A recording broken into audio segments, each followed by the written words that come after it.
Bonjour à tout le monde, bienvenue à l'auditorium du Musée Arlantique. Je suis Christine Berton, guide conférencière, et j'ai choisi aujourd'hui de vous présenter une conférence qui s'intitule « Alea iacta est » et autres expressions.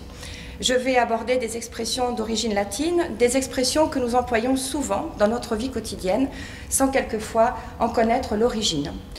C'est une conférence qui va être divisée en 3 grands chapitres. Premier chapitre qui s'appelle « Expressions liées à des personnages historiques et des personnages bibliques ».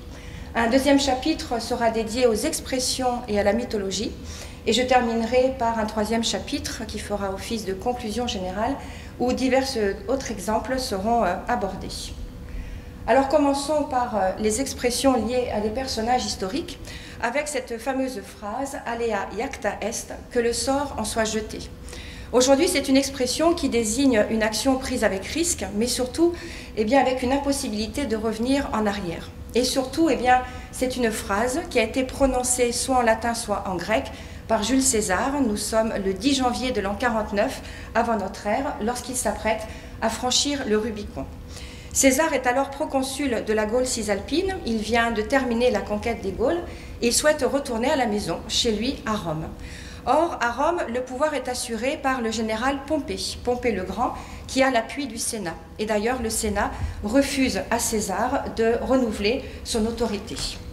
Alors, le Rubicon, c'est le fleuve aux eaux rougeâtres, c'est une zone frontière entre la Gaule cisalpine et l'Italie romaine. C'est un fleuve qui se jette dans l'Adriatique, entre les villes de Cérèse et de Rimini. C'est une frontière importante car il est interdit, et même considéré comme un sacrilège, de traverser ce fleuve avec des armes, avec une légion, avec une cohorte, ce qui équivaut à une véritable déclaration de guerre, et ceci pour protéger Rome des attaques militaires. Seule une autorisation expresse du Sénat permet de le franchir. Alors la tradition rapporte que Jules César, après 3 jours de réflexion, accompagné d'une de ses légions, va oser franchir le Rubicon pour rentrer en force dans Rome, ce qu'il rappelle d'ailleurs dans sa célèbre guerre des Gaules. Je cite « Allons où nous appelle le langage des dieux et l'injustice de nos ennemis ». Suétone évoque aussi cet épisode dans sa vie des 12 Césars.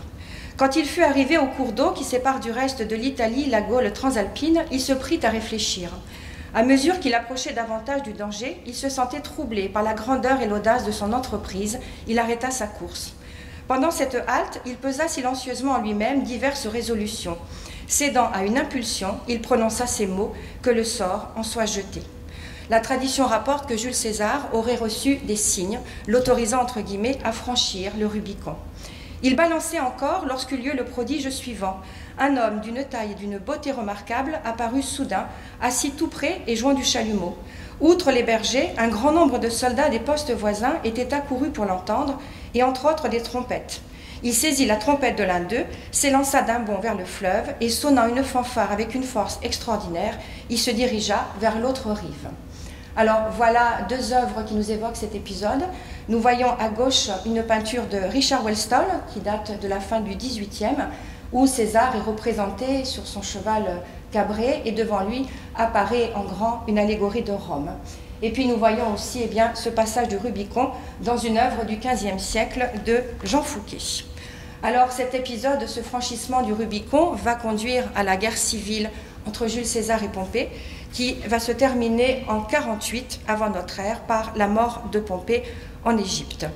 On raconte que les chevaux utilisés par César pour franchir le Rubicon, juste avant son assassinat, avaient refusé de se nourrir et avaient gémi. Alors on peut toujours voir aujourd'hui, dans la ville de Rimini, cette stèle à l'endroit où Jules César aurait harangué ses soldats. Il y a une autre expression qui est liée à Jules César et qui est très connue. Il faut rendre à César ce qui appartient à César. Mais en fait, c'est une expression qui est employée de manière incomplète, car il faut rajouter, il faut rendre à Dieu ce qui est à Dieu. Et surtout, le César en question n'est pas Jules, mais l'empereur Tibère, le successeur de l'empereur Auguste, le second empereur de l'empereur romaine. C'est une expression qui nous vient de la Bible et qui rapporte que Jésus était souvent, entre guillemets, attaqué par les pharisiens. Un jour, eh bien, on vient lui demander s'il est normal de payer l'impôt à Rome, qui est considéré comme un impôt lié à une religion païenne. Et on raconte que Jésus aurait sorti une pièce de monnaie de sa poche avec le portrait de l'empereur Tibère en disant « Il faut rendre à César ce qui appartient à César et rendre à Dieu ce qui appartient à Dieu ». Ce qui signifie qu'il faut aimer son prochain comme Dieu, tout en séparant ce qui est spirituel de ce qui est matériel.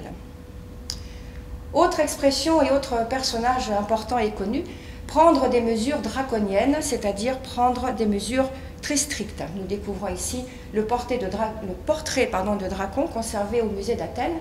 Dracon qui a été un législateur athénien, qui a vécu au 7e siècle avant notre ère, et qui appartenait à la classe des eupatrides, c'est-à-dire les bien-nés. Il faisait partie de l'élite de l'aristocratie. Il est né surtout à une époque où il n'y a pas vraiment de code juridique écrit, c'est-à-dire que la justice est souvent rendue par des nobles, souvent à leur seul avantage, et Dracon ne tolère aucune faute. Le crime, par exemple, il estime bien, que c'est une faute qui est une souillure qui va toucher toute la cité, et qu'il est donc nécessaire de rechercher le coupable et de le punir.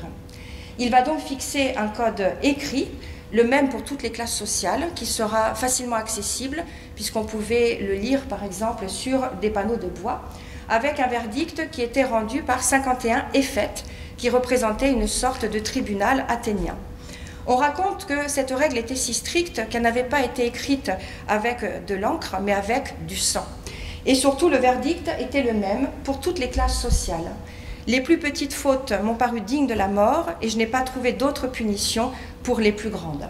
Alors voilà que ce code juridique apparaît comme beaucoup trop sévère, que des révoltes vont se soulever et que l'homme d'État athénien, Solon, qui est à l'origine de la démocratie à Athènes, doit constituer une nouvelle constitution. Quant à Dracon, eh bien, il va s'enfuir vers Égine. Il aurait été assassiné et probablement étouffé avec plusieurs couches de tissu. Autre expression très connue, avoir une épée de Damoclès au-dessus de la tête, que l'on découvre sur cette œuvre de Richard Westall, une expression qui annonce un danger constant, un danger qui peut arriver à tout moment. Alors c'est une histoire qui est racontée par un historien grec et qui sera repris par Cicéron dans ses Tusculanes. Le personnage principal est Denis, qui est un tyran de Syracuse. Il faut imaginer Denis qui vit dans un beau et dans un grand palais entouré de courtisans. Et parmi ces courtisans se trouve un orfèvre du nom de Damoclès qui flatte beaucoup Denis, qui le flatte surtout beaucoup trop. Donc Denis, exaspéré, va décider d'organiser un banquet. Il va faire venir les serviteurs. Et voilà que lors de ce banquet somptueux, Damoclès va lever les yeux et il voit au-dessus de sa tête cette épée suspendue par un crin de la crinière du cheval de Denis, ou bien tenue par Denis lui-même. Alors il y a une double allégorie dans cette expression, c'est d'évoquer la toute-puissance des tyrans, mais aussi tous les dangers, et notamment le danger de mort qu'ils peuvent connaître. Alors voilà un extrait des Tusculanes de Cicéron qui a écrit « Ce tyran, Denis d'ailleurs, fit connaître lui-même ce qu'il pensait de son bonheur. Un de ses courtisans, Damoclès, avait abondamment célébré ses troupes, ses ressources, la grandeur de son pouvoir, les richesses qu'il avait accumulées, le faste de sa demeure royale, et avait soutenu qu'il n'était d'homme plus heureux que le possesseur de tant de biens. Veux-tu, dit-il, puisque tu trouves cette vie si délectable, en goûter toi-même la douceur, Damoclès, et expérimenter mon sort ?» Damoclès ayant dit qu'il le désirait, de jeunes esclaves parfaitement beaux se tinrent auprès de la table avec ordre de servir Damoclès, les yeux fixés sur lui et obéissant à ses moindres gestes. Il y avait des parfums et des couronnes, l'encens brûlé. Sur des plateaux étaient dressés des mets exquis. Damoclès se croyait favorisé par la fortune. Dans ce décor somptueux, Denis fit suspendre au plafond par un crin de cheval une épée luisante qui menaçait directement la tête de l'heureux Damoclès. Du coup, cet homme ne regardait plus ni les beaux serviteurs, ni la vaisselle d'argent magnifiquement travaillée. Il ne tendait plus la main vers la table. Les couronnes tombaient lentement d'elles-mêmes. Et il finit par demander en grâce au tyran qu'il lui fût permis de s'en aller. Il ne voulait plus de son bonheur.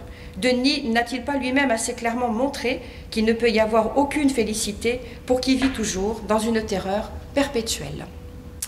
Une autre expression aussi très connue, être un olibrius, c'est-à-dire être quelqu'un d'excentrique, de ridicule, de sot ou bien de bizarre. Alors c'est une expression dont l'origine est incertaine, car olibrius est un nom qui revient plusieurs fois. Ce fut le nom d'un gouverneur des Gaules qui va martyriser sainte Reine, qui n'avait pas réussi à séduire. Ce fut aussi le nom du gouverneur d'Antioche, persécuteur de sainte Marguerite. Et puis c'est aussi le nom d'un empereur qui a fait partie des derniers empereurs d'Occident. Il va devenir empereur en 472 pour seulement 3 mois, parce que ce fut une période très compliquée et surtout parce qu'il n'était pas vraiment adapté à cette fonction. Cette expression « être un Olybrius » sera reprise par Molière dans sa comédie L'Étourdi, et ce sont aussi les paroles du capitaine Haddock. Alors souvent on dit « vieux comme Mérope », mais en fait il s'agit de « vieux comme Hérode » que nous découvrons sur cette œuvre de Théophile Libert. Une expression qui va se développer au XVIIe siècle et qui va se trouver chez Antoine Furetière, qui était un homme d'église, un fabuliste et un romancier. C'est une expression qui fait allusion à Hérode le Grand, dit aussi Hérode le Vieil, ou le Vieil Hérode, qui appartenait à la famille des rois de Judée, donc qui régnait sur la Palestine et sur les régions avoisinantes. Il serait né en 72 avant notre ère et il était considéré comme le fils d'une princesse arabe. Alors Hérode est lié à l'histoire des rois mages, à l'histoire de la fuite en Égypte et à l'histoire aussi du massacre des innocents. Lorsqu'on vient lui apprendre la naissance du Christ, il estime que c'est un usurpateur, que lui seul peut être roi des Juifs. Il va donc, je cite, il va être pris d'une violente fureur et envoyé à tuer dans Bethléem et tout son territoire tous les enfants de 2 ans. Alors c'est une expression un petit peu étonnante parce que Hérode n'a pas vraiment vécu très longtemps, il est décédé à l'âge de 69 ans. Donc c'est une expression qui fait référence à une histoire aussi vieille que l'époque d'Hérode et qui fait aussi allusion au cumul des 6 rois de Judée. C'est pour cela qu'on peut employer plutôt l'expression vieux comme Mathusalem, qui lui est considéré comme le grand-père de Noé, qui lui a bien vécu longtemps puisqu'il est décédé à l'âge de 969 ans, une longévité qui dans les textes orientaux évoque ses vertus et ses grandes qualités. Et puis Mathusalem évoque aussi une mesure de vin qui correspond à 8 bouteilles de vin. Alors un personnage beaucoup plus sympathique, il s'agit de Salomon qui est connu pour son jugement que nous découvrons sur ce chapiteau du Palais des Doges de Venise et aussi sur la Bible dite d'Utrecht. Alors Salomon était un prophète, il a été le 2e fils et le successeur du roi David. Il aurait régné de 970 à 931 avant notre ère, et c'est à lui qu'on devait le premier temple d'Israël, le temple de Salomon qui sera détruit. Salomon était connu pour sa sagesse parce qu'il avait demandé à Dieu de lui donner un cœur qui sache tout écouter avec sagesse. Et évidemment, quand on évoque ce jugement, on évoque l'histoire de 2 femmes, des prostituées, qui à quelques heures d'intervalle avaient donné naissance à un enfant. L'un de ces enfants était décédé, et donc chaque femme revendiquait la maternité de l'enfant qui était encore en vie. Je cite, « C'est alors que 2 femmes prostituées vinrent chez le roi et se présentèrent devant lui. L'une des femmes dit, « Pardon, mon Seigneur, cette femme et moi, nous habitons dans la même maison et j'ai accouché près d'elle dans la maison. 3 jours après, cette femme a aussi accouché. Nous habitons ensemble. Il n'y a aucun étranger avec nous. Dans la maison, il n'y a que nous 2. Le fils de cette femme est mort pendant la nuit parce qu'elle s'était couchée sur lui. Elle s'est levée au milieu de la nuit. Elle a pris mon fils qui était à côté de moi, pendant que moi, ta servante, je dormais, et elle l'a couché contre elle. Quant à son fils qui était mort, elle l'a couché contre moi. Ce matin, je me suis levée pour allaiter mon fils et voilà qu'il était mort. Je l'ai regardé attentivement le matin venu et ce n'était pas mon fils, celui que j'ai mis au monde. » L'autre femme dit, c'est faux, c'est mon fils qui est vivant et ton fils qui est mort. Mais la première répliqua, absolument pas, c'est ton fils qui est mort et mon fils qui est vivant. C'est ainsi qu'elles discutèrent devant le roi. Le roi ordonna, apportez-moi une épée. On apporta une épée devant le roi. Il dit alors, coupez en 2 l'enfant qui est en vie et donnez-en la moitié à chacune. Alors la femme dont le fils était vivant fut remplie de compassion pour son fils et elle dit au roi, ah, mon Seigneur, donnez-lui l'enfant qui est en vie, ne le faites pas mourir.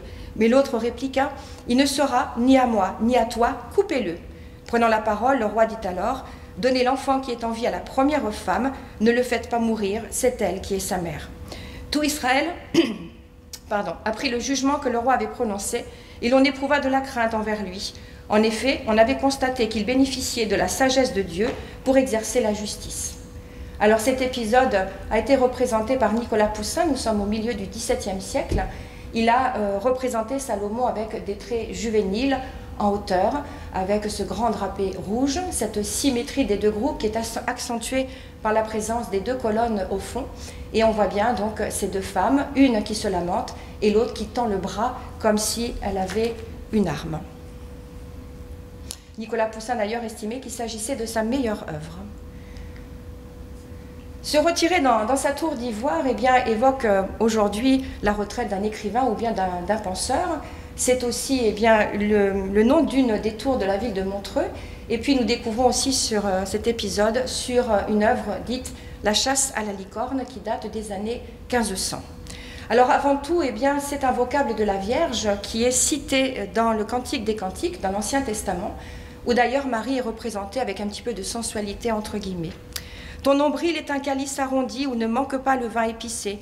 Ton ventre est un tas de froment entouré de lys. Ton cou est comme une tour d'ivoire. C'est une expression que nous allons retrouver chez certains écrivains. La première mention va se retrouver chez Sainte-Beuve pour évoquer le poète Alfred de Vigny. Et Vigny put se créer comme sa tour d'ivoire avant midi rentré. Et puis on retrouve par exemple cette expression chez Gérard de Nerval dans Les Filles du Feu. Il ne nous restait pour asile que cette tour d'ivoire des poètes où nous montions toujours plus haut pour nous isoler de la foule. C'est aussi le titre d'un roman posthume d'Henry James. Alors on pourrait bien sûr citer par l'opération du Saint-Esprit qui est très connue et c'est une expression qui est souvent employée de manière ironique puisque Marie avait été promise en mariage à Joseph mais ils n'habitaient pas du tout ensemble, ils n'avaient pas du tout consommé, qu'elle va se retrouver enceinte par l'intervention de l'Esprit. Et puis être attendu comme le Messie, comme le libérateur, évoque eh bien, une très grande impatience, évoque l'impatience du peuple d'Israël qui espère la venue d'un Messie, un envoyé de Dieu qui, dit-on, eh bien, rétablirait le règne de Dieu sur terre. Il y a aussi ce fameux « Vaderetros Satanas », une expression qui va se développer au milieu du XVIIe siècle dans une abbaye allemande, l'abbaye de Metten, où on plaçait des femmes qui, disait-elle, ne pouvaient faire aucun mal là où il y avait des croix. Et effectivement, des traces de croix peintes ont été retrouvées dans cette abbaye avec les initiales de cette formule. Vaderetro Satanas, arrière de moi Satan, est aussi une phrase qui a été prononcée par Jésus devant Saint Pierre, parce que Saint Pierre ne voulait pas admettre l'histoire de la passion, de la crucifixion, de la mort de Jésus. Et donc Jésus va lui dire « Arrière de moi Satan », parce qu'il lui reproche eh bien, de ne pas accepter sa mission et son destin. Et puis bien sûr, c'est une expression qui renvoie au thème du désert, lorsque Jésus est emmené dans le désert et va connaître les 3 tentations. Après la 3e, il a dit « Retire-toi, Satan ». En effet, il est écrit « C'est le Seigneur ton Dieu que tu adoreras, et c'est lui seul que tu serviras ».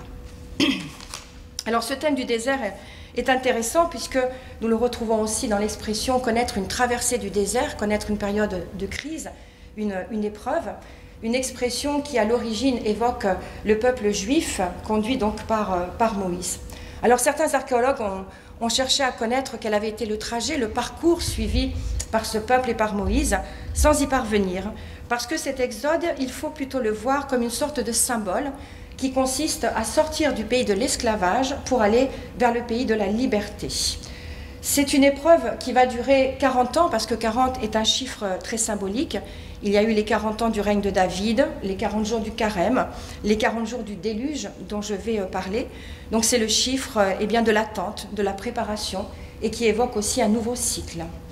Alors le désert, connaître une traversée du désert évoque aussi Saint Jean-Baptiste qui justement va se retirer dans ces lieux pour préparer sa mission. Et puis c'est souvent aussi une expression qui est liée à des moines et notamment aux moines cisterciens qui aiment s'installer dans ce qu'ils estiment être un désert, c'est-à-dire dans des lieux reculés, des lieux éloignés du monde. Alors cette expression va se développer au XXe siècle, il y a peu de temps, pour décrire la retraite du général de Gaulle entre 1946 et 1958.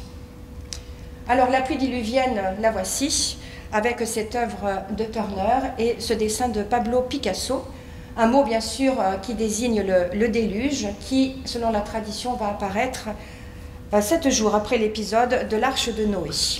Alors l'eau est un symbole important qui sera repris bien sûr par Saint Pierre pour évoquer l'eau du baptême qui va vouloir nettoyer, purifier donc en quelque sorte.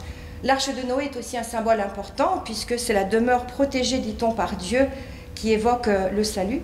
Et puis le thème des eaux, puisqu'au départ, eh bien, ne régnait que le chaos, où se mêlaient l'eau d'en haut et l'eau d'en bas, qui, dit-on, ont été séparés par Dieu le deuxième jour de la création. Alors cette histoire de déluge est intéressante parce qu'elle se retrouve dans d'autres civilisations, et notamment le déluge est évoqué dans l'épopée de Gilgamesh, qui est considéré comme le plus vieux roman de l'humanité.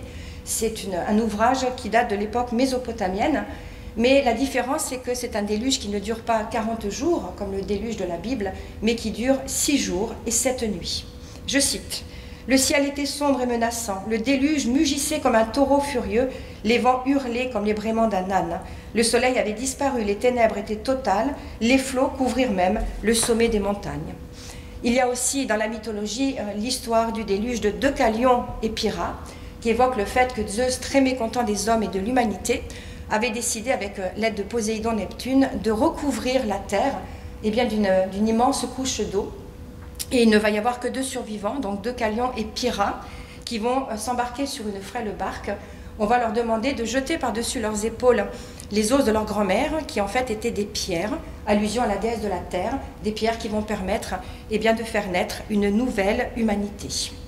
Et puis nous retrouvons ce thème du déluge chez Pline, qui a écrit: « On pense que les Ombriens étaient nommés Ombrici par les Grecs, car ils auraient survécu aux pluies lorsque la terre a été inondée. » Alors par contre, l'expression « après moi le déluge » ne date pas du tout de l'Antiquité, puisque c'est une expression qui renvoie à la marquise de Pompadour. Une expression que nous employons souvent aussi devant l'état de la chambre de nos enfants, c'est un véritable Capharnaüm. Capharnaüm est une ville que l'on peut toujours visiter au bord du lac Tibériade, où l'on peut voir d'ailleurs les vestiges de la synagogue blanche et de la maison de Saint-Pierre. C'est dans cette ville que Jésus va s'installer après avoir quitté Nazareth. C'est là qu'il va commencer à prêcher, qu'il va commencer à soigner des malades, qu'il va réaliser des miracles. Et tout cela, bien sûr, va se faire connaître. Donc imaginez la foule qui va arriver dans cette ville de Capharnaüm. On ne peut plus circuler dans les rues, c'est un véritable bazar.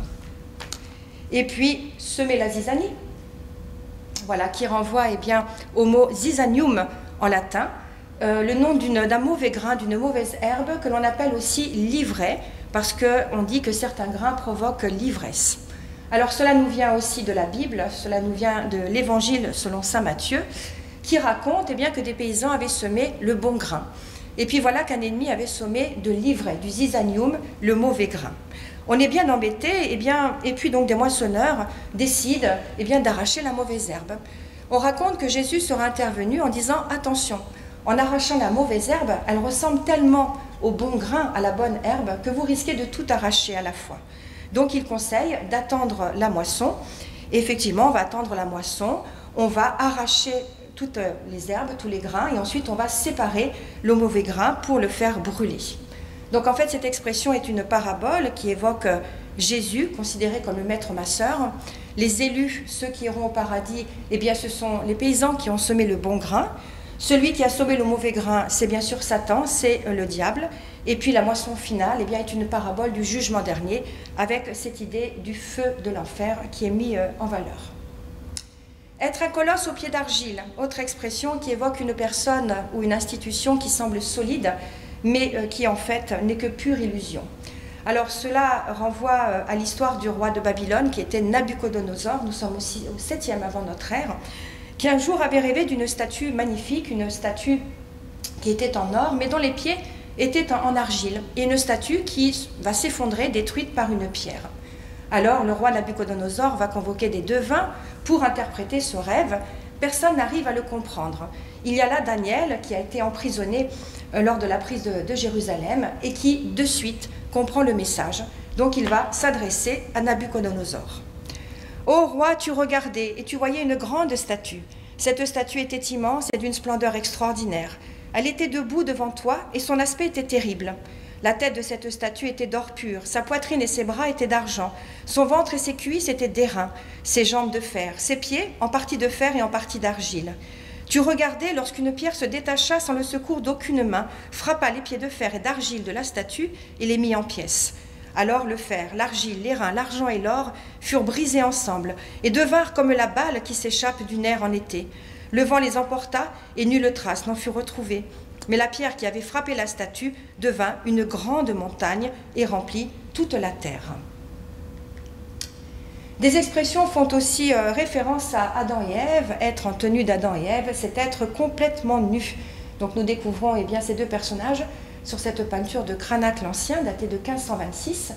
Et à droite, on voit, à votre gauche, pardon, vous voyez un relief que l'on peut voir sur la façade de la cathédrale Saint-Trophime d'Arles. Alors Adam et Ève sont considérés dans la Bible comme les premiers hommes, et ils vont se rendre compte, avoir honte de leur nudité, qu'après avoir consommé le fruit de la connaissance. Ève prit de son fruit et en mangea. Elle en donna aussi à son mari qui était avec elle, et il en mangea. Leurs yeux à tous les deux s'ouvrirent, et ils surent qu'ils étaient nus. Ils vont coudre des feuilles de figuier pour se faire des pagnes. Alors d'ailleurs, il est intéressant de voir ici que le serpent regarde du côté d'Ève, qui se cache le sexe avec cette feuille de figuier, alors que Adam est toujours nu, il n'a pas encore consommé le fruit de la connaissance, il est encore considéré comme innocent. Et puis nous employons quelquefois l'expression ne connaître quelqu'un ni d'Ève ni d'Adam, c'est-à-dire n'absolument pas connaître cette personne.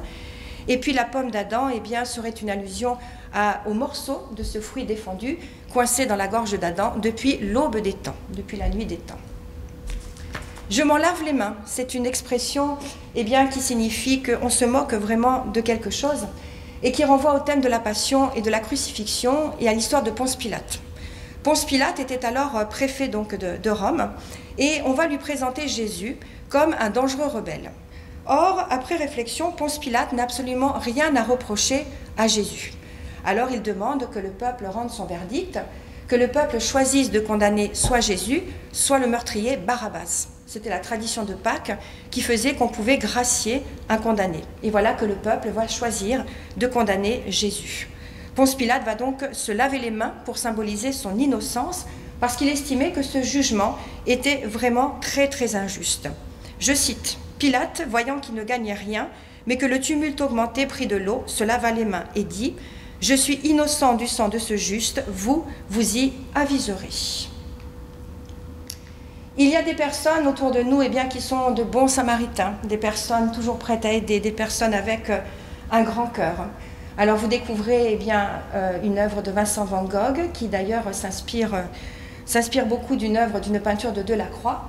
Et de l'autre côté, il s'agit d'une peinture de Rembrandt qui évoque cet épisode. C'est de nouveau une parabole qui est donc exprimée par cette expression, une parabole qui dit qu'un jour, un légiste s'est présenté à Jésus en lui disant « Mais qui est vraiment mon prochain ? Et puis, maître, que dois-je faire pour hériter la vie éternelle ?» Et voilà que Jésus va raconter l'histoire d'un homme qui se trouvait sur la route de Jérusalem et qui sera attaqué, qui sera frappé, laissé donc à demi-mort. Passe sur cette route un prêtre qui ne va pas s'occuper de cet homme blessé parce qu'il ne veut pas être touché par la souillure. Et puis voilà que passe un habitant de Sanary, un bon samaritain, qui s'arrête, qui le soigne et qui l'accompagne, comme on peut le voir sur cette peinture de Rembrandt, qui l'accompagne jusqu'à l'hospice.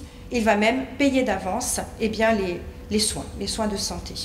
Alors c'est un thème qui va apparaître très tôt, c'est-à-dire que ce sera l'une des paraboles des premiers chrétiens, parce que c'est vraiment l'image du Christ sauvant celui qui est atteint par le péché. Et puis c'est entre autres choses, bien sûr, un thème que l'on voit apparaître dans la cathédrale de Chartres, sur un vitrail associé à l'histoire d'Adam et Ève. Pleurer comme une madeleine, voici un dessin de Le Sueur, aurait pu faire référence à la Madeleine de Proust, mais pas du tout. Il s'agit bien de la Marie-Madeleine de la religion chrétienne, celle dont le nom signifie la forteresse. Elle est considérée bien sûr comme une ancienne prostituée que le Christ va délivrer de ses 7 démons. Elle va devenir l'une des plus importantes disciples de Jésus. Elle sera présente au pied de la croix et c'est la première personne aussi qui va voir le Christ ressuscité selon la tradition. Lors de la confession de ses péchés, elle est prise de tant de remords qu'elle va pleurer à grosses larmes, qu'elle va laver les pieds du Christ avec ses larmes et ensuite les essuyer avec ses longs cheveux. Alors le sens de cette expression va évoluer parce qu'au Moyen-Âge, pleurer comme une madeleine voulait dire feindre le repentir, faire semblant. Et puis ensuite, au XIXe siècle, c'est une expression qui va se développer et que nous retrouvons par exemple chez Honoré de Balzac dans la Comédie humaine. Il ne revint pas pour dîner et rentra fort tard. Je vous le jure, je restais dans ma chambre à pleurer comme une madeleine au coin de mon feu. Donc voilà pour le premier chapitre, pour les expressions liées à des personnages historiques et bibliques. Et le deuxième chapitre, comme je vous l'ai dit, est lié aux expressions qui nous viennent de la mythologie, c'est-à-dire du discours des fables, toutes ces histoires fabuleuses peuplées de héros, de monstres hybrides, de dieux, de divinités, de déesses, des histoires qui ont été transmises oralement dans un premier temps et qui ont été créées pour expliquer le monde, pour expliquer l'inexplicable. Regagner ces pénates, c'est bien sûr retourner à la maison. Donc vous avez ici deux photos qui vous illustrent une architecture et une peinture qui se trouve sur le site de Pompéi. Les pénates, eh bien, ce sont des divinités domestiques, comme beaucoup d'autres, ce sont des divinités d'origine étrusque, des divinités qui, selon Cicéron, eh bien, dont le nom, selon Cicéron, signifie le garde-manger. Les pénates sont aussi importantes parce que ils sont liés à l'histoire de la fondation de Rome. L'histoire rapporte que Énée, lorsqu'il va fuir la ville de Troie, eh bien, il avait avec lui les pénates, les dieux de l'enracinement au sol. Et après toutes les épreuves, tout ce long périple qu'il a connu, il va rencontrer le roi des Latinus, il va épouser sa fille, et ensemble, ils auront Asgagne, qui va fonder la ville d'Alba, d'où étaient originaires les fameux Rémus et Romulus. Donc c'est un thème qui est exploité entre autres sur l'Arapakis, que l'on peut toujours voir à Rome. Donc les pénates protègent vraiment la maison dans son intimité, souvent associée d'ailleurs au lard. Ils protègent aussi tout ce qui est lié à l'alimentation, les objets, les éléments utilisés pour cuire les aliments. Et on pouvait trouver dans les maisons romaines des réserves que l'on appelle des cella penania. C'est le père de famille qui les honorait chaque jour en faisant des offrandes, en leur adressant des prières. Et puis les pénates vont désigner l'État qui est vu comme la réunion de toutes les familles romaines. Et donc on dit que les images des pénates étaient conservées dans le temple de Vesta, dans le temple de la déesse du foyer, celle aussi qui protégeait le feu. Donc les pénates sont mentionnés lors de la naissance d'un enfant, lors de la prise de la toge virile. On les mentionne aussi lors d'un mariage, au moment de la mort. Et on peut aussi déjà à cette époque employer le mot pénate à la place du mot domus.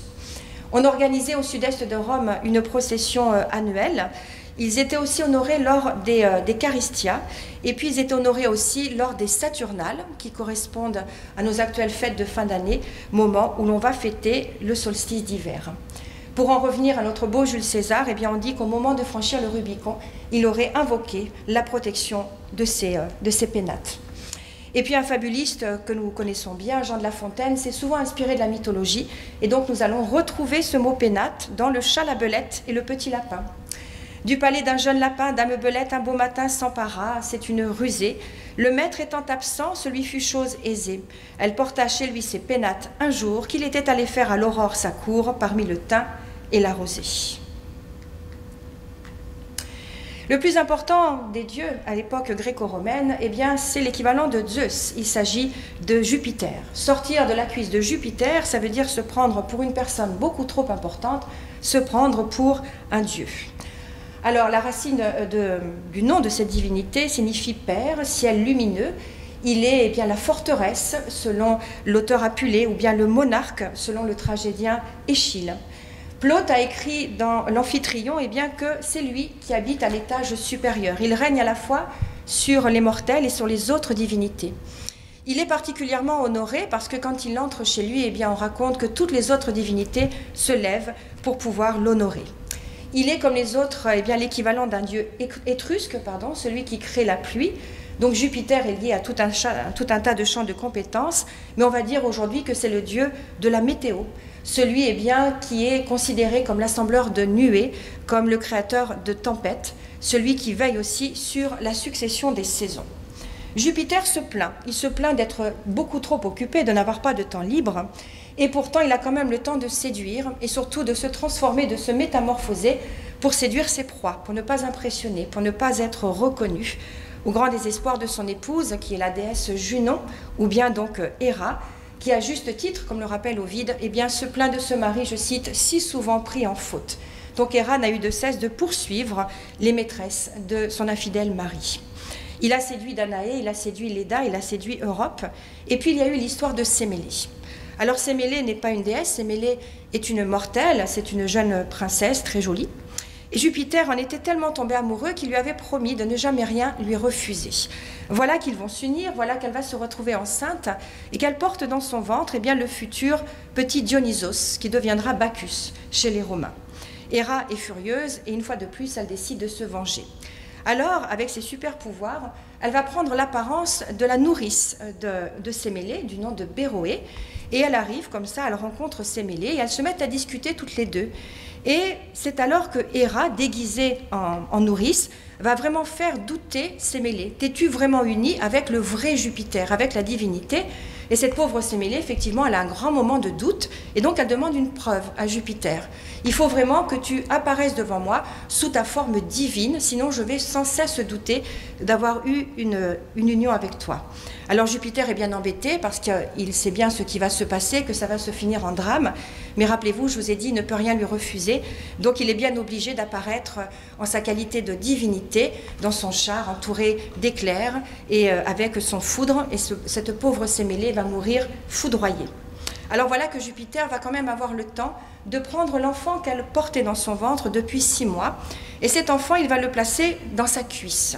Il va fermer la plaie d'ailleurs avec des agrafes d'or, et voilà que 3 mois plus tard, sort de la cuisse de Jupiter le petit Dionysos Bacchus. C'est pour ça qu'on le qualifie de bimater, c'est-à-dire qu'il est né 2 fois et qu'il a été élevé dans une matrice à la fois mâle et femelle. Alors on découvre ici un fragment de céramique grecque où on voit notre beau Jupiter dans toute sa splendeur. On voit bien le bébé qui sort de sa cuisse, qui est déjà d'ailleurs couronné, et on aperçoit aussi, on voit, le dieu Hermès, c'est-à-dire Mercure, qui vient le chercher pour ensuite l'emmener près des nymphes, puisque Dionysos Bacchus va être élevé dans une grotte. Autre expression très connue, s'endormir sur ses lauriers, que vous découvrez sur une caricature de Jules César, mais vous voyez aussi cette peinture de Gustave Moreau, qui rappelle l'aventure amoureuse malheureuse entre Apollon et Daphné. Apollon n'a pas dans la mythologie d'épouse officielle, mais Apollon, c'est comme les autres, il tombe très facilement amoureux. Voilà qu'un jour, il croise la route de la belle Daphné, dont c'est un prénom qui en grec veut dire laurier. Il est sûr de la séduire, il est sûr qu'un jour elle deviendra sa fiancée, peut-être même plus, mais le problème c'est que Daphné n'est pas du tout d'accord. Daphné ne souhaite absolument pas avoir de fiancé, elle souhaite rester seule. Elle en a tellement assez d'être poursuivie partout par Apollon qu'elle va demander l'intervention de son père, qui est un dieu, et donc son père va la métamorphoser en laurier, ce qui est beaucoup mieux raconté chez Ovide. Sa tendre poitrine est enveloppée d'une mince écorce, ses cheveux s'allongent en feuillage, ses bras en rameaux, son pied retenu au sol par d'inertes racines. Sa main posée sur le tronc, il sent encore le cœur palpiter sous l'écorce et couvre le bois de ses baisers. Puisque tu ne peux pas être ma femme, tu seras ma plante, à tout jamais tu orneras, ô laurier, ma chevelure, mes sitars et mes carquois, et ton feuillage restera toujours vert. Tu seras à l'honneur avec les chefs latins à l'entrée de la demeure d'Auguste. C'est encore toi qui, comme le plus fidèle des gardiens, te dresseras devant la porte d'entrée, car en toute saison, tu portes toujours la parure de tes feuilles. Alors, cette fameuse couronne évoque les sportifs, évoque les généraux, puisque cette couronne représente l'immortalité acquise par la victoire, la sagesse et aussi l'héroïsme. On découvre ici un relief qui représente l'empereur Théodose à l'hippodrome de Constantinople, qui porte dans sa main une couronne, donc il s'apprête à couronner un aurige, c'est-à-dire un cocher vainqueur des courses de chars. Et puis l'autre œuvre représente le portrait couronné de laurier de Pétrarque par Vasari. Alors c'est aussi une expression dont le sens va évoluer, parce que dans un premier temps, s'endormir sur ses lauriers, ça voulait dire jouir d'un repos bien mérité. Alors qu'aujourd'hui, ça veut dire se contenter de ses premiers efforts et ne pas vraiment chercher à aller plus loin. Alors Apollon, forcément, il a été piqué par une flèche de Cupidon, puisqu'il était tombé red dingue amoureux de Daphné. Cupidon qui est l'équivalent d'Eros, qui est le dieu du désir, le dieu de la pulsion sexuelle, le dieu de l'attraction universelle, des moitiés en fait, qui se cherchent. Alors, il y a 2 hypothèses dans la mythologie, soit Cupidon Eros est le fils de Vénus et de Mars, soit il est ce qu'on appelle un dieu primitif, c'est-à-dire qu'il est né tout seul, il est né donc du chaos. En tout cas, eh bien, ces fameuses flèches représentent les pointes du désir. Eros, il a quand même rendu des gens donc malheureux, et d'ailleurs Platon, ce grand philosophe, l'évoque particulièrement dans le Banquet. Il est digne de l'admiration des hommes et des dieux. Il a l'honneur de compter parmi les dieux les plus anciens, c'est le plus jeune. C'est dans le cœur et les âmes des dieux et des hommes qu'il établit son séjour. Il est souple de forme, car il ne pourrait, s'il n'était rigide, envelopper de tous côtés son objet, ni entrer dans toute âme et en sortir sans qu'on s'en aperçoive. Alors, l'histoire rapporte que Jupiter avait bien compris que cet Eros Cupidon pouvait donner de tristes histoires d'amour. Il va donc demander à sa maman Vénus de l'abandonner. Et effectivement, elle va l'abandonner au fond d'un bois. Là, Eros Cupidon, eh bien, s'amuse à se fabriquer un arc en bois, des flèches en bois, il s'entraîne à tirer sur les animaux. Et puis, il va décider eh bien, de se fabriquer une flèche en or et une flèche en plomb. Des flèches eh bien, qu'il tire sur des cibles particulières pour faire tomber les gens amoureux. Et d'ailleurs, souvent à la demande de sa maman. Mais attention, si l'on est touché par une flèche d'or, on va être très heureux en amour. S'il s'agit d'une flèche en plomb, ça sera un petit peu plus douloureux. Ça peut donner lieu à des tragédies amoureuses. Donc Euripide, par exemple, un grand tragédien, a écrit « Invincible Eros, qui te touche aussitôt délire, tu es le ravageur qui n'apporte aux mortels que des calamités. C'est le plus imminent des dieux, tyran des mortels et des dieux. Sa folie glisse parmi nos moelles, son feu ravage nos veines. Il frappe d'un feu inconnu le cœur des jeunes femmes. » Alors, autre expression, autre sujet, être un Pygmalion nous vient eh bien, non pas d'une divinité, mais d'un mortel qui était un sculpteur donc de Chypre. Un sculpteur eh bien, qui ne souhaitait pas se marier parce qu'il ne voyait dans les femmes exclusivement que des défauts. Donc il passait le plus clair de son temps au fond de son atelier, et voilà qu'il va se mettre eh bien, à fabriquer de ses mains une magnifique sculpture féminine qu'il va appeler Galatée. Une sculpture avec des formes parfaites dont le marbre évoquait la perfection de la blancheur de l'ivoire. Il la traitait comme une véritable femme, il l'embrassait, il lui parlait, il lui offrait des bijoux, il lui offrait des fleurs. Et puis voilà qu'il l'aimait tellement qu'il va demander à Aphrodite de lui donner une épouse aussi belle que sa sculpture. Et la tradition rapporte qu'alors, eh bien, cette statue va commencer à bouger, qu'elle va devenir vivante. Donc Pygmalion et Galatée vont s'épouser, vont se marier, pardon, et ensemble, ils auront un enfant du nom de Paphos, qui reste aujourd'hui le nom d'une ville de Chypre. Donc Pygmalion est cité d'ailleurs chez La Fontaine, comme ça a été un opéra créé donc par Rameau. Et c'est aussi une pièce qui a été écrite par Jean-Jacques Rousseau lorsqu'il est en exil en Suisse, à Neuchâtel, où il a écrit un long monologue de Pygmalion. Donc être un Pygmalion, c'est être un agent artistique qui prend donc sous sa protection un ou une artiste. C'est une expression d'ailleurs qui peut se rapprocher de être une égérie. Égérie, eh bien, c'est le nom d'une nymphe qui a été soit la maîtresse, soit l'épouse officielle du roi légendaire Numa. En tout cas, ce qu'il est sûr, c'est que Égérie était la conseillère de Numa. Donc ces deux-là avaient l'habitude de se rejoindre dans un bois près d'une source qui était considérée comme sacrée. Et puis voilà, malheur, eh bien, que Numa va mourir et que donc Égérie est désespérée, qu'elle va se réfugier au fond d'un bois. Et malgré toutes les tentatives de la consoler, elle ne va pas s'en remettre. Et c'est alors qu'Artémis va intervenir et la métamorphoser en source. Donc elle sera citée bien sûr chez différents auteurs, comme par exemple chez Honoré de Balzac, qui a écrit dans La cousine bête « Je serai député, je ne ferai pas de boulette, car je consulterai mon égérie dans les moindres choses. » Donc être une égérie, c'est être une inspiratrice, et c'est une expression que nous pouvons rapprocher de ces fameuses muses. Donc taquiner les muses, c'est pratiquer une activité artistique. Alors, nous découvrons une photo qui montre une partie de la façade du théâtre municipal d'Arles, un sarcophage très connu conservé au musée du Louvre, et en bas, il s'agit d'un fragment d'une cuve qui est conservée dans les collections de notre musée ici à Arles. Alors, c'est une référence à ces fameuses 9 muses, le chiffre a été fixé donc par Platon, celles eh bien, qui représentent les sciences et aussi les arts, et qui sont les 9 filles de Zeus.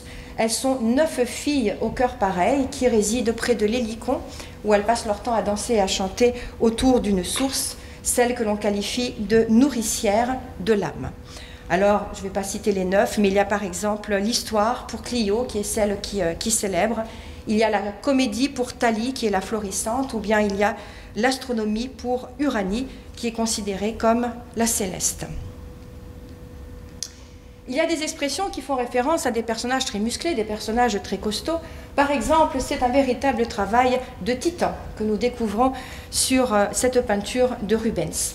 Alors, Hésiode, qui a été l'un des grands auteurs, qui a écrit la Théogonie au 6e, au 7e siècle avant notre ère, évoque l'existence de ces 12 titans, dont le chef est Chronos, c'est le plus jeune, et qui sont les fils de la terre et du ciel. Donc ils sont les premières divinités qui vont apparaître avant les divinités de l'Olympe. Et surtout, ces titans ont une force extraordinaire et ce sont des géants. Ils ont vécu à une époque qu'Hésiode mentionne comme l'âge d'or. Hésiode, dans sa Théogonie, qui évoque la création du monde, évoque plusieurs âges. Et l'âge d'or, en fait, c'est l'âge de l'innocence, du bonheur, après la création de l'homme. D'or fut la première race d'hommes périssables que créèrent les immortels habitants de l'Olympe. Et puis voilà que ces terribles titans vont rentrer en guerre contre Zeus, qu'on appelle la titanomachie, qui va durer pendant 10 années. Et c'est Zeus qui, avec l'aide des cyclopes, va remporter la bataille et va placer les titans dans les profondeurs de la terre. Alors il existe d'ailleurs, entre guillemets, un remède de sportif qui s'appelle Force 3 du titan, qui rend forcément hyper costaud. Et puis, quand on parle du plus musclé, du plus viril, du plus beau et en plus du plus intelligent, il s'agit d'Hercule, l'équivalent d'Héraclès, être doté d'une force herculéenne, celui que l'on a surnommé invaincu. Alors il est de nouveau un fils de Zeus, qui une fois de plus avait trompé sa femme avec Acmène. Donc Héra de nouveau va être furieuse et va décider de se venger. Elle va avoir l'idée d'envoyer 2 énormes serpents monstrueux pour tuer le petit Héraclès, qui n'était encore qu'un enfant. Mais voilà qu'à la force de ses bras, il va les étouffer. Donc on a bien compris que même tout petit, il avait cette force incroyable. Alors évidemment, quand on parle d'Hercule Héraclès, on évoque ces 12 fameuses épreuves, ces 12 fameux travaux qui lui ont été imposés par celui qui est sûrement son cousin, le roi Eurysthée.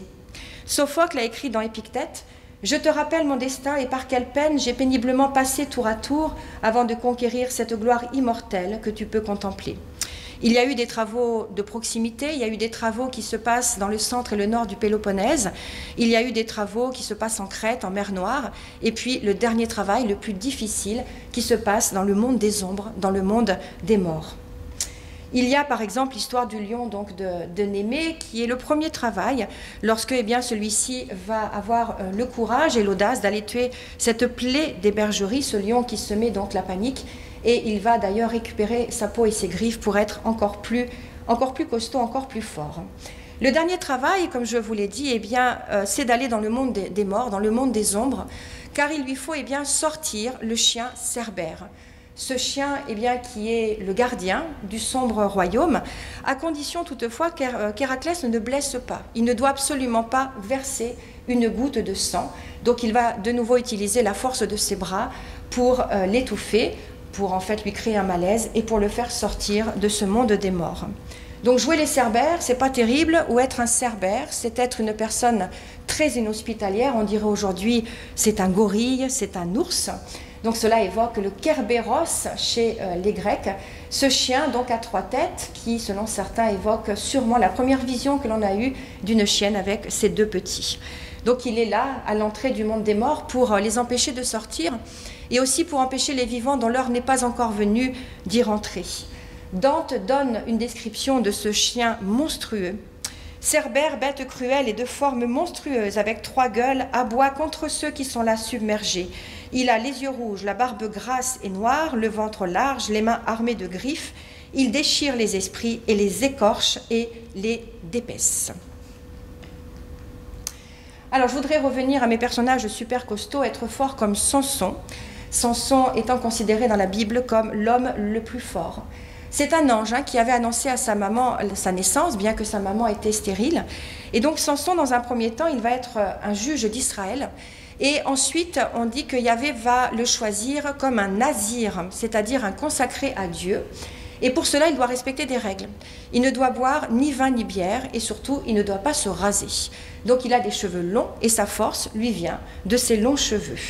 C'est l'amour qui va conduire à sa perte, l'amour pour une prostituée qui s'appelle Dalila, puisque celle-ci va le trahir et elle va profiter de son sommeil profond pour lui couper ses cheveux, pour lui couper ses 7 tresses. Alors, il était ennemi avec les Philistins. Les Philistins, c'est horrible, vont lui crever les yeux. Ils vont l'enfermer dans une prison pendant plusieurs années. Mais voilà qu'emprisonné, ses cheveux vont repousser. Et comme il avait demandé à Dieu, eh bien, il va retrouver sa force. On avait l'habitude quelquefois de le sortir de sa prison parce qu'il était très impressionnant, très grand. On le montrait comme une sorte de curiosité. Alors voilà qu'un jour on le sort et comme il a retrouvé sa force, il va de ses bras faire effondrer un palais. Alors il va perdre la vie, mais cela va permettre, entre guillemets, de tuer aussi des milliers de ses ennemis, c'est-à-dire des milliers de Philistins. Alors j'évoquais tout à l'heure le terrible chien Cerbère qui se trouve à l'entrée du monde des morts. Il y a des expressions qui font référence à ce monde. Aller de Charybde dans Scylla, c'est aller de pire en pire. Ce sont deux personnages qui sont cités déjà chez Homère. Vous avez Scylla qui, dit-on, habite dans une grotte très sombre, dans une caverne. Et Charybde, elle réside au niveau du détroit de Messine qui sépare la Sicile de l'Italie. Alors, c'est intéressant parce qu'à l'origine, ce sont deux magnifiques jeunes filles, mais qui ont été transformées. Scylla, à l'origine, elle a été métamorphosée par la magicienne Circé pour une question de jalousie amoureuse, alors que Charybde a été transformée en monstre par Zeus, parce qu'elle avait osé voler une partie des bœufs de Gérion. Alors Charybde, elle est terrible parce qu'elle engloutit l'eau des océans, et elle vomit cette eau 3 fois par jour. Mais je veux dire, elle vomit les oiseaux, les bateaux, les marins, elle terrorise justement les marins, et elle a aussi la fâcheuse habitude de dévorer les oiseaux. Alors, les auteurs antiques, pour la plupart, ont beaucoup douté de la véritable existence de Scylla. Vous avez, par exemple, Lucrèce, qui dit que c'est pas possible, elle n'a pas existé. Par contre, Charybde est décrite, donc là où est la débordante Charybde, là, les grondements de l'Etna menacent d'un nouveau réveil de sa colère. Donc, Lucrèce estimait qu'il s'agissait bien de l'Etna. Et puis, Virgile, dans l'Énéide, dit simplement que Charybde est un phénomène naturel, c'est-à-dire le bruit terrible des vagues dans le détroit de Messine. Alors Charybde et Scylla vont se retrouver aussi chez Jean de La Fontaine dans sa fable « Les vieilles et les deux servantes ». La vieille, au lieu du coq, les fit tomber par là de Charybde en Scylla. Il y a une expression aussi que nous employons quelquefois, c'est une véritable descente aux enfers, que l'on appelle katabase en grec. Alors, les enfers, aux yeux des Romains, c'est un endroit qui accueille tous les défunts, qu'ils soient bons, qu'ils soient mauvais. Vous avez certains personnages qui ont eu l'opportunité, entre guillemets, le courage de descendre dans le monde des enfers, à commencer par Ulysse. Ulysse, il a quand même la préoccupation, c'est de retourner auprès de sa femme et de son fils, de retourner à sa maison. Et donc, il va descendre dans les enfers, consulter le devin Tirésias pour lui demander si son long périple va enfin se terminer, et se terminer de façon positive. On a aussi Thésée, qui, avec un compagnon, va décider de descendre dans le monde des enfers, parce que ces deux-là vont avoir l'idée saugrenue d'aller kidnapper l'épouse d'Hadès, qui est Perséphone, appelée aussi Proserpine. Ce fut une très mauvaise idée, parce qu'évidemment, Hadès, ça ne va pas du tout lui plaire. Et donc, il va fixer Thésée et son compagnon sur le fauteuil de l'oubli, où, horrible chose, les chairs se mélangent au siège. Et Thésée, d'ailleurs, finira par être délivré par Héraclès, son compagnon, lui, est toujours sur ce fauteuil de l'oubli. Il y a aussi Psyché, puisque Aphrodite lui avait imposé des épreuves, et l'une des épreuves fut d'aller récupérer un flacon avec une merveilleuse lotion de beauté dans le monde des enfers. Donc elle va avoir le courage d'endormir le chien Cerbère avec du vin. Il y a Orphée qui a tenté d'aller chercher sa jolie Eurydice dans le monde des enfers, mais il va se retourner trop tôt, et malheureusement ce sera un échec. Et puis il y a surtout Énée. Énée sera accompagné par la Sibylle, ce qui est rapporté donc dans l'Énéide de Virgile. Et dans les enfers, il va rencontrer tout un tas de personnages, notamment son père Anchise, qui va lui annoncer son destin. Et cette descente aux enfers d'Énée est importante parce que c'est un symbole. Énée va quitter la ville de Troie pour fonder la nouvelle Troie, c'est-à-dire la ville de Rome. Autre expression qui fait référence au monde des morts, c'est être une mégère. Ça, c'est pas terrible non plus, puisque c'est un nom qui signifie la haine, la malveillante. La mégère, c'est l'une des 3 furies. Ce sont ces femmes monstrueuses qui punissent les criminels, qui ont du sang qui coule de leurs yeux, qui ont des serpents à la place des cheveux et qui portent aussi un fouet. Alors, des expressions, bien sûr, font référence à des femmes avec notre fameuse Pandore, qui d'ailleurs a donné son nom à une marque de bijoux.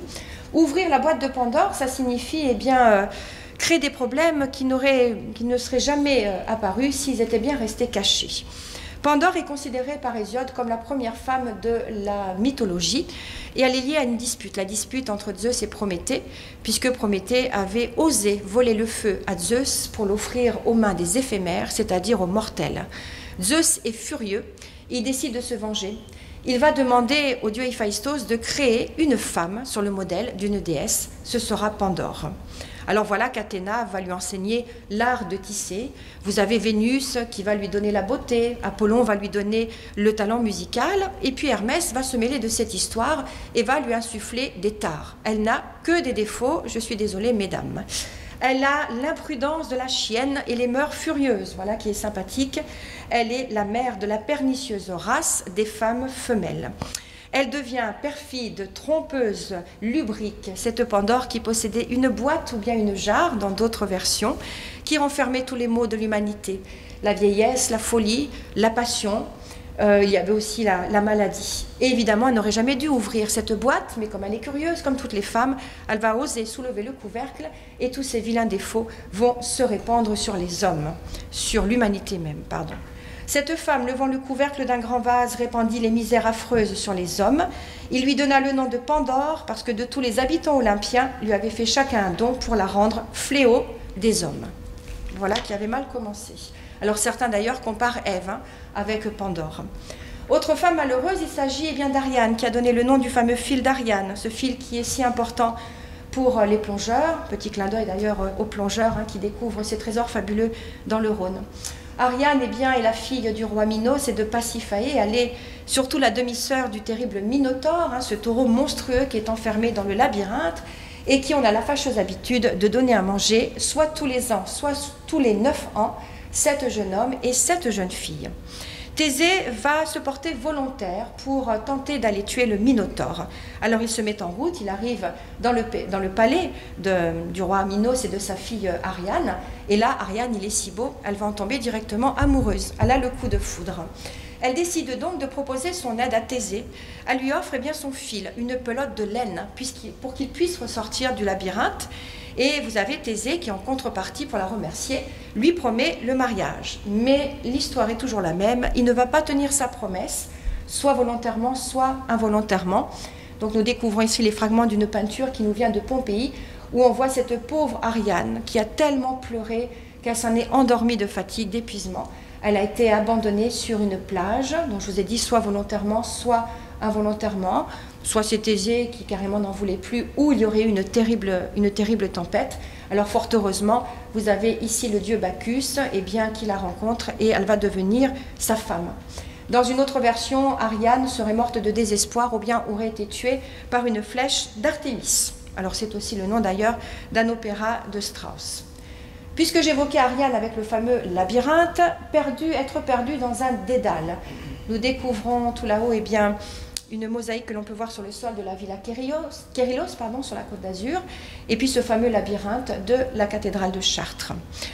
Alors, Dédale, c'est le nom d'un ingénieur, d'un grand technicien, sculpteur, architecte, il avait tous les talents. Son nom signifie l'astucieux, et on dit que c'est grâce à lui que nous pouvons aujourd'hui encore employer la scie. Il aurait donc créé la scie, le vilebrequin, la hache, ainsi que la colle et le niveau. Alors, le labyrinthe, c'est un thème qui est passionnant et surtout c'est un thème qui est très ancien, puisque une représentation de labyrinthe datant de l'époque paléolithique a été retrouvée dans une tombe sibérienne, évoquant probablement la course du soleil. C'est un motif que nous retrouvons aussi dans le palais de Knossos en Crète, et puis c'est un motif aussi qui se trouve dans un monument funéraire égyptien du nom de Anémem III, ou un temple, un monument funéraire qui est composé de 3000 salles et 3000 couloirs.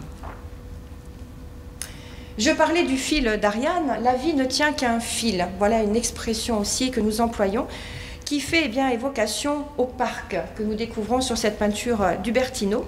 Les parcs sont les équivalentes des moires chez les Grecs.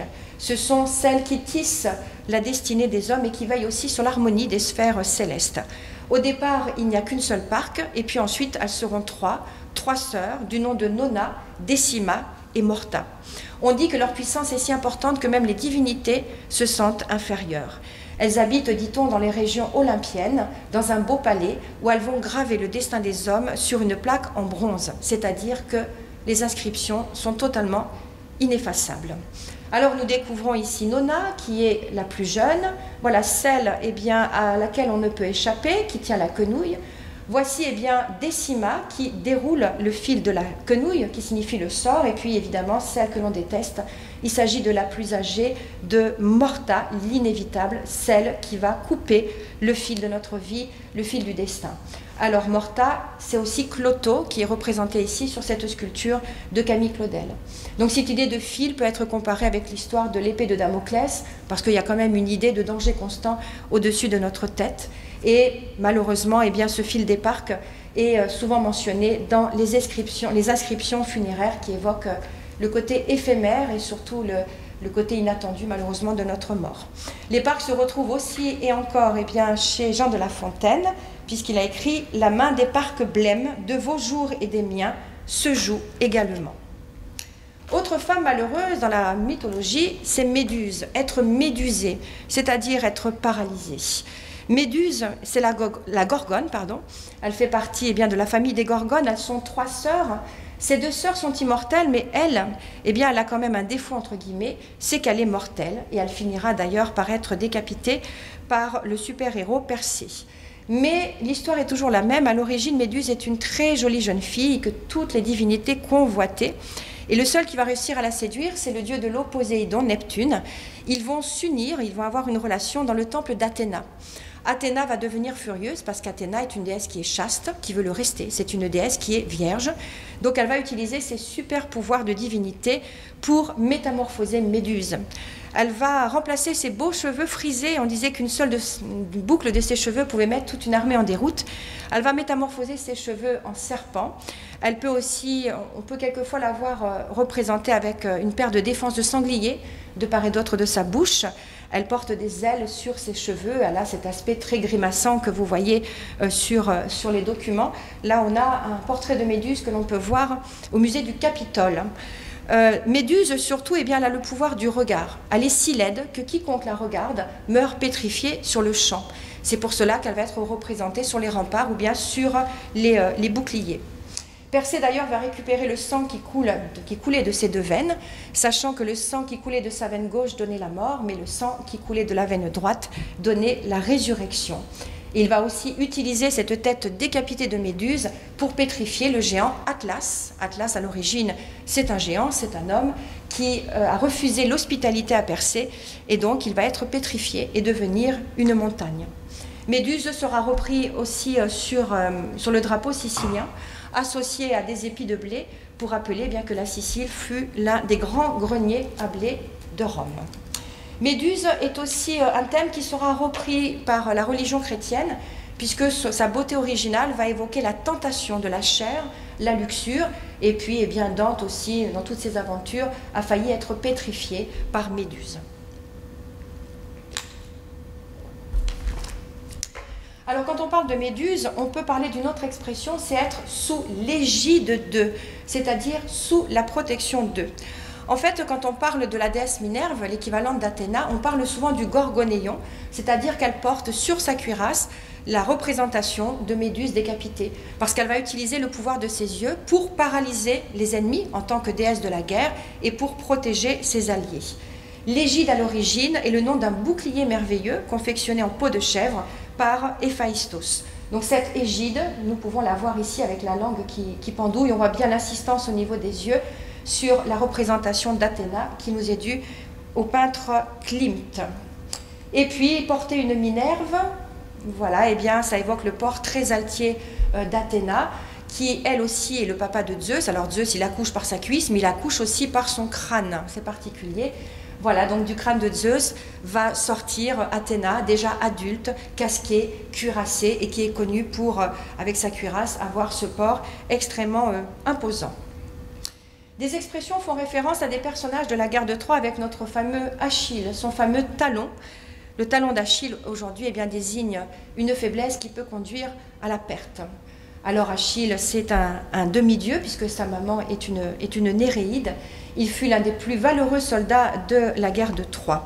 Sa maman, qui avait du mal à couper le cordon d'ailleurs, l'avait trempé dans le fleuve Styx pour le rendre encore plus invulnérable, mais voilà qu'elle le portait par le talon pour empêcher qu'il soit emporté par le courant. Donc eh bien, ce talon va rester sa partie faible, et dans ce talon, eh bien, il va recevoir une flèche décochée par Paris lors de la guerre de Troie. Alors j'étais passée un petit peu rapidement, mais ici on voit une sculpture que l'on peut voir toujours à Corfou et qui s'appelle l'Achiléon, sachant que le talon d'Achille, c'est une expression qui va être utilisée une première fois en 1810 pour évoquer l'Irlande. Je cite, « L'Irlande, talon vulnérable de l'Achille britannique ». Il y a d'autres expressions qui renvoient à la guerre de Troie, par exemple avoir un mentor, c'est-à-dire un conseiller.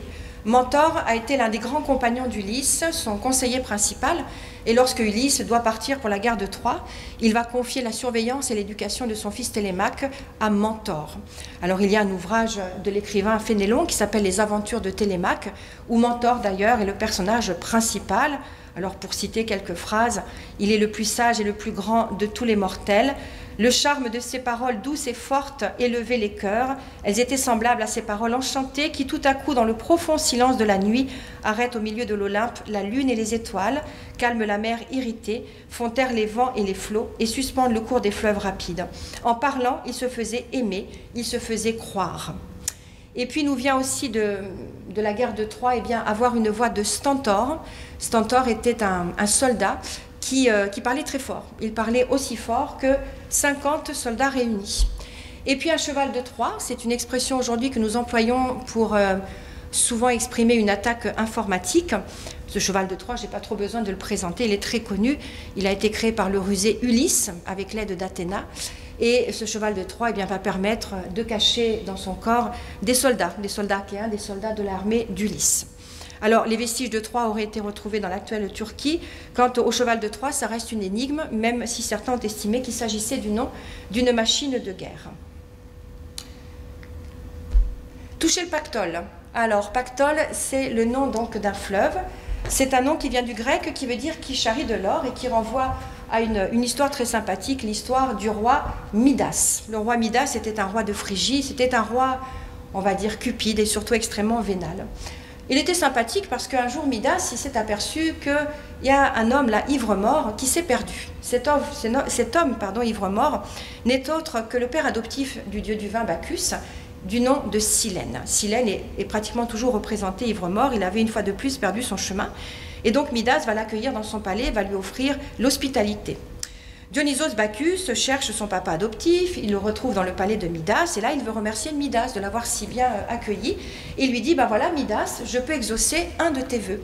Et Midas choisit eh bien, de tout transformer en or. Et effectivement, tous les objets qu'il touche se transforment en or, mais problème, ce qu'il boit et ce qu'il mange se transforment aussi en or. Et au bout d'un moment, Midas, il commence à mourir de faim et il regrette d'avoir demandé donc ce vœu. Et il s'adresse à Dionysos Bacchus en lui disant bah, « j'en peux plus, je vais mourir, donc je veux annuler mon vœu ». Et donc Bacchus lui dit bah, « c'est pas compliqué, pour annuler ce vœu, il suffit d'aller te jeter dans le fleuve Pactole ». Alors de ce fleuve Pactole, durant l'Antiquité, on allait chercher l'électrum, voilà, cet alliage qui servait à fabriquer des pièces, cet alliage qui serait, dit-on, eh bien, une invention d'un des ancêtres de Crésus. Être riche comme Crésus, que vous découvrez ici sur cette peinture de Vignon. Alors Crésus, il est là. Crésus, il était toujours très fier de dire qu'il s'était enrichi grâce eh bien, à l'or du fleuve Pactole. Et puis en introduction, je vous ai évoqué très rapidement Solon, celui donc qui a eu l'initiative de la démocratie à Athènes.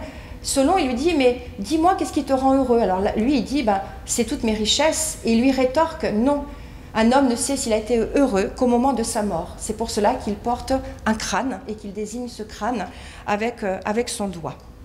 Alors, comme on parle d'argent, l'argent n'a pas d'odeur. C'est-à-dire, peu importe d'où vient l'argent, même s'il a été gagné de manière malhonnête. Alors, c'est une expression qui est liée à Vespasien.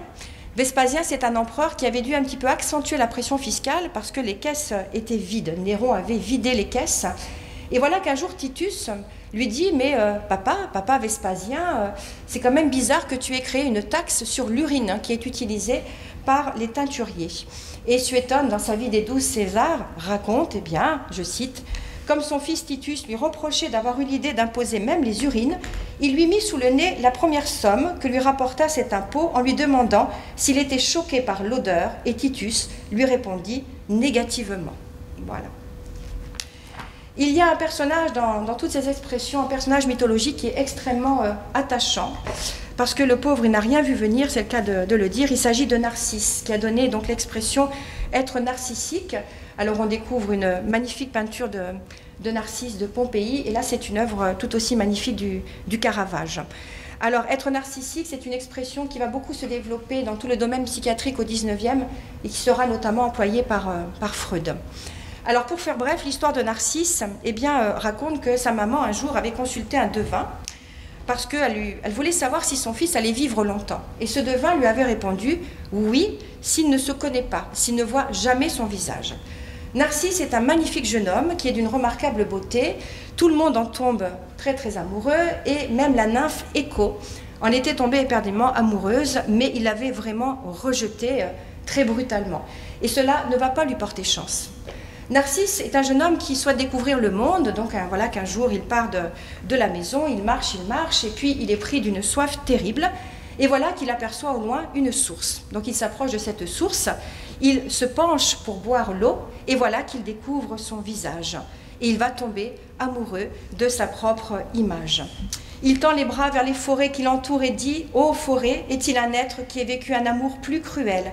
Cet être, c'est moi. J'ai compris et mon image ne me trompe pas. Je me consume d'amour pour moi. » Alors le pauvre va se laisser mourir d'amour pour être délivré de ses souffrances. Et on raconte d'ailleurs qu'avant même d'être brûlé sur le bûcher funéraire, il va se transformer en cette magnifique fleur. Et ne dit-on pas qu'aujourd'hui encore, ce pauvre Narcisse eh bien, admire la beauté de son visage dans les yeux, les eaux, et non pas les yeux, les eaux du Styx, c'est-à-dire du fleuve des enfers.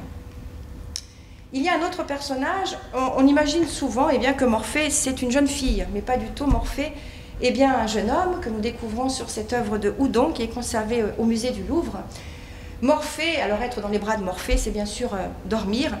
Morphée dans la mythologie est l'un des très nombreux enfants d'Hypnos et de Nyx, c'est-à-dire du sommeil et de la nuit. Donc Morphée est un joli jeune homme qui porte une paire d'ailes qui battent en permanence mais sans faire de bruit, des ailes de papillon. Et il est associé au pavot, parce qu'il touche les mortels avec ce pavot pour les endormir. Il a donné d'ailleurs le mot morphine, qui est utilisé en médecine. Et on raconte aussi eh bien, qu'il apparaît dans le sommeil des rois sous la forme d'un fantasme, c'est-à-dire sous la forme d'un fantôme. Alors il y aurait bien sûr toute une conférence à faire sur le pavot, parce qu'on avait compris très tôt les vertus soporifiques de cette plante, qu'on retrouve en Égypte, à Chypre, en Grèce, ainsi que dans les ouvrages de médecine de Galien, par exemple.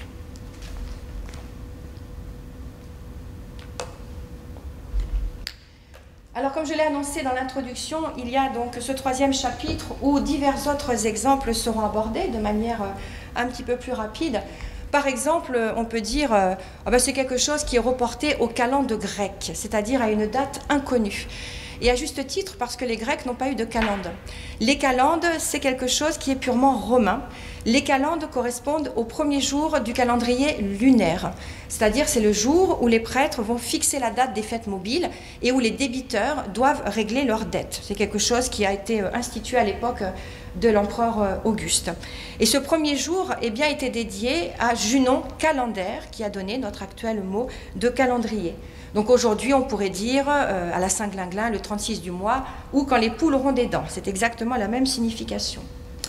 Expression très jolie, souvent associée au cadran solaire, carpe diem, cueille le jour présent sans te soucier du lendemain. Voilà une phrase sympathique, une locution qui nous vient d'Horace dans ses odes à Leuconoé. Il faut profiter de la vie. In vino veritas, une expression aussi très sympathique, dans le vin la vérité, voilà ce qu'a écrit donc Monsieur Pline, mais c'était déjà une expression citée par un poète grec. Et selon Tacite, eh bien, c'est une expression qui nous vient des Germains. Il estimait que les Germains étaient de francs buveurs qui, une fois ivres morts, parlaient avec la plus grande franchise. Mais c'est une expression qui, à sa manière, se trouve déjà dans la mythologie babylonienne, puisqu'il existait une expression qui dit « Vient le vin, sort le secret ». Avoir un corps sain dans un esprit sain, c'est souvent une expression que l'on associe à la fréquentation des termes durant l'Antiquité. C'est une phrase qui est tirée de la 10e satire de Juvénal. Juvénal qui dit qu'au lieu de passer tellement de temps à implorer les dieux, il vaut mieux demander la santé. Et Coubertin a varié cette expression en écrivant « avoir un esprit ardent dans un corps musclé ». De facto, de fait, ce qui est opposé à ce qui est fictif nous vient du grand avocat Cicéron, qui le premier va utiliser cette expression dans un plaidoyer. C'est le nec plus... Ah, pardon, bon, c'est pas grave. Voici un corps sain dans un esprit sain. Bon, c'est plus pour ces images un petit peu humoristiques. C'est le nec plus ultra, c'est ce qu'il y a de mieux. Alors, c'est une expression qui renvoie au détroit de Gibraltar. Dans l'Antiquité, on parlait des colonnes d'Hercule. Ça renvoie à l'histoire d'Héraclès qui, une fois de plus trop fort, eh bien, était passé par ce détroit, pour aller chercher les bœufs de Gérion, ou bien dans une autre version, Héraclès aurait rapproché à la force de ses bras le continent européen et le continent africain, de manière à ce que les vilains monstres qui peuplaient les océans ne puissent pas passer. En tout cas, lorsque Christophe Colomb découvre le Nouveau Monde, il estime avoir fait encore mieux qu'Hercule, le nec plus ultra, donc il va faire graver des pièces avec la représentation des deux colonnes d'Hercule et avec cette devise qui sera gravée. Vous avez cette expression fluctua nec mergitur, qui est la devise de Paris depuis M. Haussmann, depuis le 19e siècle, c'est-à-dire il est battu par les flots mais ne sombre pas. Alors, on voit ici à l'écran cette œuvre appelée le Pilier des Notes, que l'on peut voir au musée de Cluny à Paris, le musée du Moyen-Âge, et qui fait allusion à une corporation de transporteurs de marchandises par voie d'eau sur les fleuves et les rivières, les notes de Lutèce. Donc des corporations qui étaient organisées en collège. Alors on peut voir des représentations de dieux romains, de dieux aussi gaulois, et surtout une inscription ici qui permet de comprendre qu'ils avaient, c'était un type de corporation qui avait une caisse commune. Tous les chemins mènent à Rome, voilà, qui rappelle qu'à l'apogée de son empire, Rome va construire plus de 150 000 km de voies avec ce rond rouge qui évoque la borne milliaire, l'équivalent du point zéro, dirions-nous aujourd'hui, cette borne en bronze doré que l'on trouvait à Rome au niveau du Forum. Cette expression sera employée une première fois au XIIe siècle par Alain de Lille, mais dans une version chrétienne, je cite « 1000 routes conduisent depuis des siècles à Rome pour les hommes qui désirent rechercher le Seigneur de tout leur cœur ». L'erreur est humaine, mais c'est aussi une expression que nous employons de manière incomplète, car dans la version complète, cela donne « se tromper est humain, persévérer est diabolique », c'est-à-dire qu'il faut apprendre de ses erreurs. Alors nous ne sommes pas sûrs, c'est soit une expression de Sénèque, soit de Tite-Live, soit de Cicéron. C'est une histoire qui se termine en queue de poisson. Ça nous vient d'Horace. Horace, il évoque la mauvaise poésie. Il dit « la mauvaise poésie, c'est comme une jolie femme, mais dont le corps se terminerait en queue de poisson ». L'homme est un loup pour l'homme. Ça nous vient de Plaute dans sa comédie Les ânes, où il évoque un commerçant qui voit arriver un homme qu'il ne connaît pas et dit « bon, faut un petit peu s'en méfier ». Avoir des yeux de lynx. Alors, c'est normal que ce soit un petit peu un slogan utilisé par ceux qui vendent des lunettes, parce que lynx, en fait, son vrai nom, c'est Lyncée. Et Lyncée était le pilote du navire Argos, ce navire qui sera utilisé par Jason et les Argonautes lorsqu'ils vont aller chercher la toison d'or. Et Lyncée, il avait vraiment 10 sur 10 au niveau de la vue, parce qu'on raconte qu'il voyait au-delà des nuages, qu'il pouvait regarder à travers les remparts et même voir ce qui se passait dans le monde des morts. Avoir un alter ego, avoir un second soi, ou bien, selon Cicéron, un second soi, un ami digne de confiance. C'est une expression qui va se développer au XIXe siècle pour évoquer les troubles de la personnalité. Être la 8e merveille du monde fait allusion à ces 7 merveilles qui existaient déjà durant l'Antiquité, la pyramide de Khéops, les jardins suspendus de Babylone, le temple de Zeus à Olympie, le mausolée du roi Mosol d'Halicarnasse, le colosse de Rhodes, le phare d'Alexandrie et l'Artémise d'Éphèse. Et puis, étonnamment, abracadabra, ça nous vient de l'Antiquité. La première mention se retrouve chez un auteur au IIIe siècle qui a écrit un ouvrage où il donne des remèdes pour soulager une terrible fièvre. Et donc il conseille de porter autour du cou ou ailleurs, par exemple dans la poche, une amulette avec cette phrase qui serait d'origine araméenne ou bien hébraïque. Avoir la peau sur les os, ça c'est une expression qui nous vient du XVIe, mais à l'origine on disait avoir les os trop près de la peau, n'avoir plus que les os cousus sur la peau ou n'avoir que le cuir et les os. Et c'est une expression qui fait référence au personnage biblique de Job qui était atteint de la lèpre. Tenir à quelqu'un comme à la prunelle de ses yeux évoque l'affection qu'avait Moïse pour son peuple. Au XIIIe siècle, on disait « aimer plus que son œil ». Ad vitam aeternam, que je n'ai pas besoin de traduire, ces paroles d'évangile. Alors évidemment, ce sont ces textes considérés comme inspirés par Dieu. Prendre une année sabbatique, prendre une année donc de congé, une expression qui nous vient du sabbat, qui est le repos hebdomadaire accordé aux hommes et aux animaux en souvenir de la création. Être très à table nous vient de l'histoire de la scène, de Jésus accompagné de ses 12 apôtres, le dernier repas du Christ. Et certains estiment que Jésus serait né un vendredi 13, et pour évoquer l'espoir de la résurrection, on en a fait un jour de chance. Excusez-moi. À chaque jour suffit sa peine, c'est une expression qui nous vient de l'Évangile selon saint Matthieu. Ne soyez donc pas en souci pour le lendemain, car le lendemain aura soin de ceux qui le regardent. À chaque jour suffit sa peine. Crier quelque chose sur les toits nous vient aussi de saint Matthieu qui évoque l'existence de toits terrasses où les chrétiens se réunissaient pour prier. Les voies de Dieu sont impénétrables, il ne faut pas chercher à comprendre les coups du sort, ce qui nous vient de saint Paul dans l'épître aux Romains. Quelle profondeur dans la richesse, la sagesse et la science de Dieu. Ses décisions sont insondables, ses chemins sont impénétrables.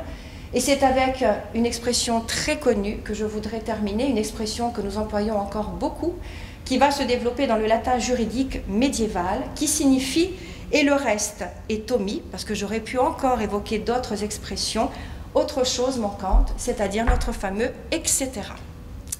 Merci à tout le monde de votre attention et à bientôt.